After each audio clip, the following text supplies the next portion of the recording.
마태복음 16장 5절부터 12절 말씀 마음을 집중하시고 함께 읽어봅니다. 제자들이 건너편으로 갈새 떡 가져가기를 잊었더니 예수께서 이르시되 삼가 바리새인과 사두개인들의 누룩을 주의하라 하시니 제자들이 서로 의논하여 이르되 우리가 떡을 가져오지 아니하였도다 하거늘 예수께서 아시고 이르시되 믿음이 작은 자들아 어찌 떡이 없으므로 서로 논의하느냐 너희가 아직도 깨닫지 못하느냐 떡 5개로 5,000명을 먹이고 주운 것이 몇 바구니며 떡 7개로 4,000명을 먹이고 주운 것이 몇 광주리였는지를 기억하지 못하느냐 어찌 내 말한 것이 떡에 관함이 아닌 줄을 깨닫지 못하느냐 오직 바리새인과 사두개인들의 누룩을 주의하라 하시니 그제서야 제자들이 떡의 누룩이 아니요 바리새인과 사두개인들의 교훈을 삼가라고 말씀하신 줄을 깨달으니라. 아멘.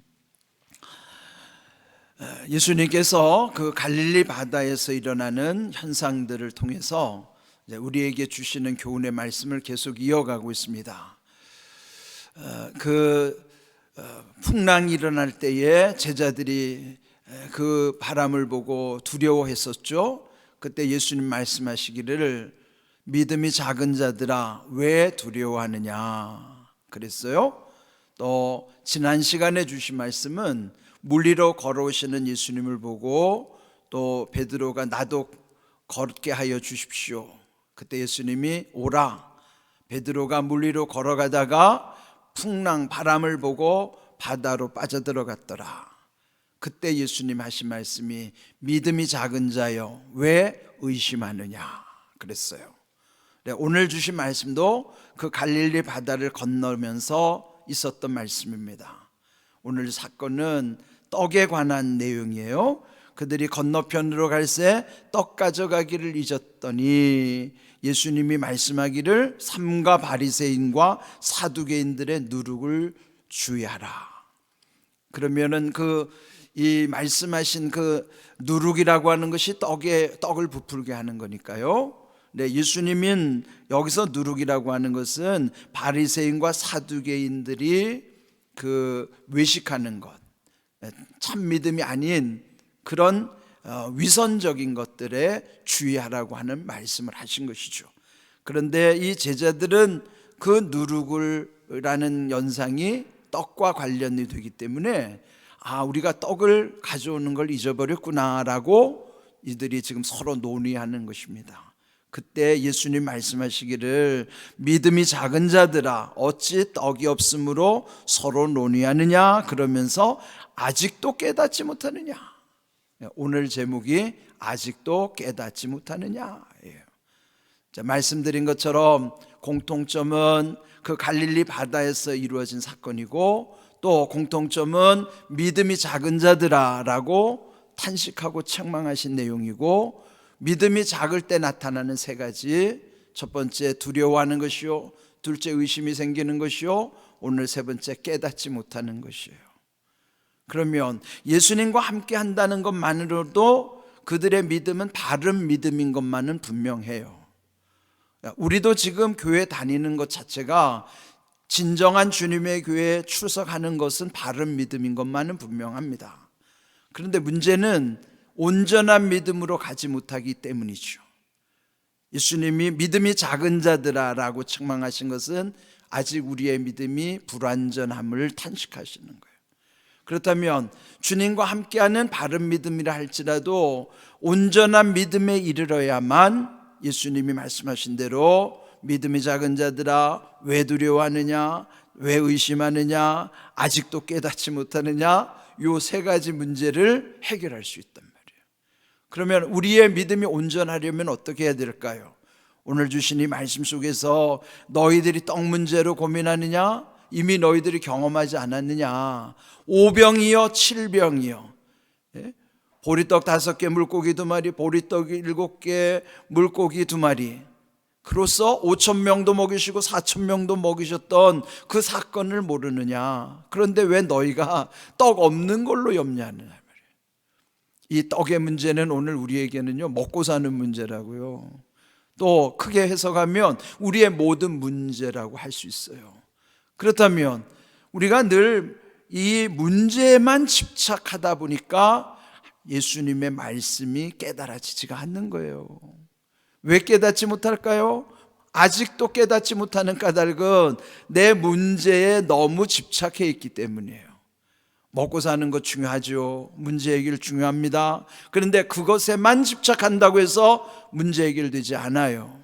문제 해결될 수 있는 방법은 오늘 여기 예수님이 말씀하신 것처럼 그 말씀이 풀려질 때 12절 그제서야 너희가 이렇게 깨달았느니라 말씀하시는 거예요.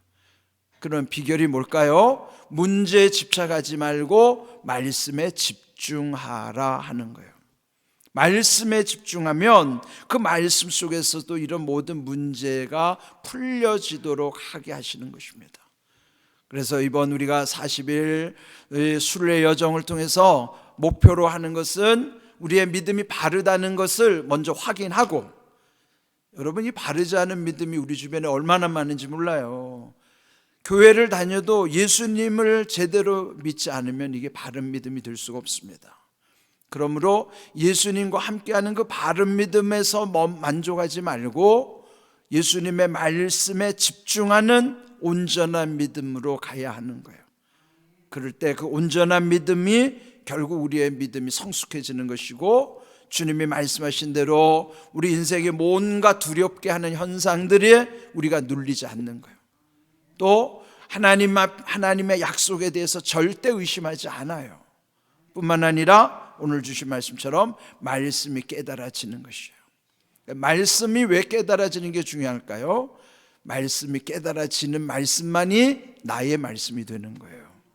나의 말씀 된다는 건 나를 살리는 말씀이요, 내게 주시는 능력의 말씀이요, 말씀 속에 온갖 기도의 응답도 문제 해결도 플러스 알파의 은혜는 다 말씀을 배경으로 해서 주신단 말이에요. 그러니까 말씀이 깨달아진다는 게 얼마나 중요한지요. 그래서 여러분 먼저 이 깨달아져야 그 깨달아진 말씀이 나의 말씀이 된다는 것 기억하시고, 이번 우리가 이렇게 계속 이어져가는 말씀 속에서 내 삶의 문제가 뭔가, 결국 이렇게 여러분이 지금 고민하고 또 모든 문제, 또 떡에 관련된 경제적인 것, 이런 모든 것에 집착하지 마시고, 집착이라는 것은요, 마치 거기에만 집착하다 보면요, 그게 굳어져서 몸도 힘들어지는 거예요. 여러분 이 컵을 들고 있으면은 잠시 들고 있는 건 아무렇지도 않죠. 여러분 이거 하루 종일 들고 있다면 어떻게 되겠어요?